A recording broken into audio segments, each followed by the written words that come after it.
You know, it's a funny thing. Have you ever noticed how sometimes the absolute sharpest minds, the real geniuses, can just get completely tangled up in their own thoughts?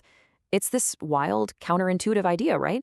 That the very intelligence that lets us crack these huge, complex problems can actually be the one thing that stops us from doing anything at all. So let's just put it out there. Could your greatest strength, your ability to see a problem from every single angle, to map out every possibility, could that actually be what's holding you back? I mean, that question gets right to the very core of what we call the intelligence paradox. All right, so here's how we're going to break this down. First, we'll dive into the overthinker's paradox itself. Then we'll get into the why, like why do smart people get stuck in the first place? After that, we'll draw a really important line between healthy thinking and just brooding. From there, we'll talk about how to get moving again, from paralysis to actual progress. And we'll wrap it all up with this beautiful idea, the wisdom of good enough. Okay, so first things first, let's kind of reframe what we mean by overthinking. It's not really a character flaw, you know? For a lot of people, it's just a natural side effect of having a seriously powerful analytical mind. It's like your brain builds this beautiful, gilded cage and then gets trapped inside. And this is where the real conflict lies. I mean, being able to see a problem from 10 different angles, that's a superpower when you're brainstorming. But when it's time to actually make a call, that same superpower can totally backfire. It leads to what we call analysis paralysis. You're so busy mapping out every single possible outcome that you just never take that first step. Yeah, and this quote from Psychology Today just nails that internal tug of war, doesn't it?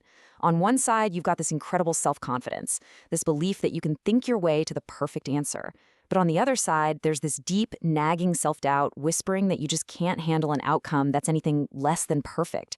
It's a beautifully frustrating trap to be in. So, what's really going on here? Why does this happen?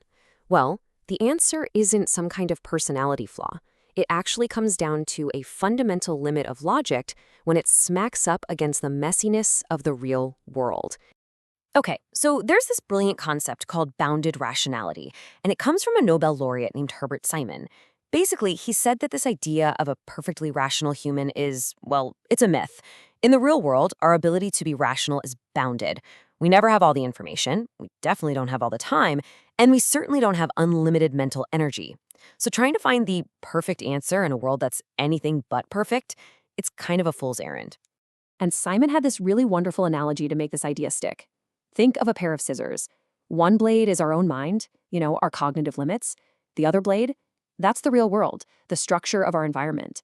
The point is, you can't cut with just one blade, right? A smart decision happens when those two blades come together. Your mind has to meet reality exactly where it is. And that's really the crucial takeaway here. True wisdom isn't about crafting the most intricate, flawless, 100-page plan. Nope. It's about having a plan that is good enough, one that you can start today, and one that's actually ready to be launched into the world. Okay, but hang on a second. Not all deep thinking is bad, right? Of course not. And this brings us to a really, really important distinction. It turns out our minds can get stuck in a loop in two very different ways. And knowing the difference? Well, that's everything.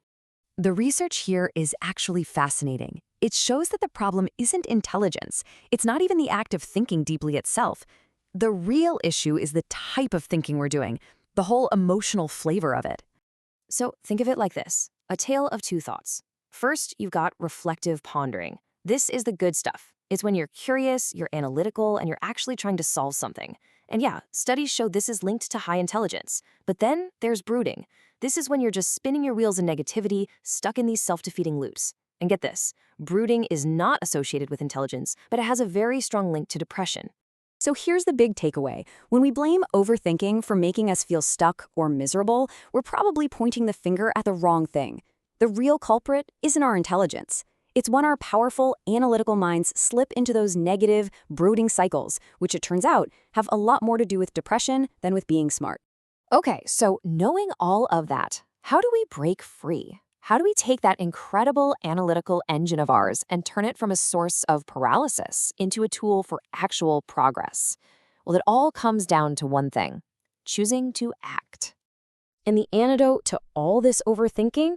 It has a name: agency. But here's the most important part about agency. It's not a feeling. It's not about feeling ready. It's a choice. It's the decision to act despite the uncertainty. It's being willing to be wrong. It's choosing movement over a perfection that, let's be honest, might never come.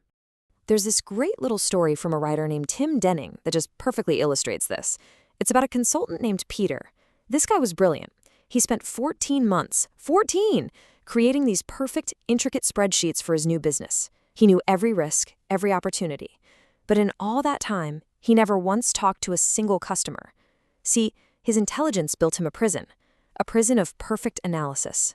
And the only way out was to finally just do something. So, how do we actually escape that trap? Here are 3 really practical things you can do. First, schedule your thinking time. Seriously, put it on the calendar. Give yourself a clear boundary, and when time's up, you move on. Second, stop trying to plan the entire journey from start to finish. Just focus on the next single tiny step. That's it. And third, you have to learn to embrace good enough. An 80% solution you can act on now is infinitely better than a 100% solution that never leaves your computer.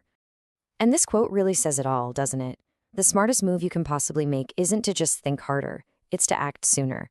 It's knowing when to shut down the analysis and just go. And that brings us to our final and maybe the most important idea of all, really embracing the wisdom of good enough. So let's boil all this down. What are the key takeaways here? First, your intelligence is just a tool. How you use it is what really matters. Second, get good at telling the difference between productive pondering and that harmful brooding. Third, build your sense of agency. That's the skill of acting even when you're not sure. And finally, and maybe most importantly, remember that a good plan you actually execute is always, always better than a perfect plan that never happens.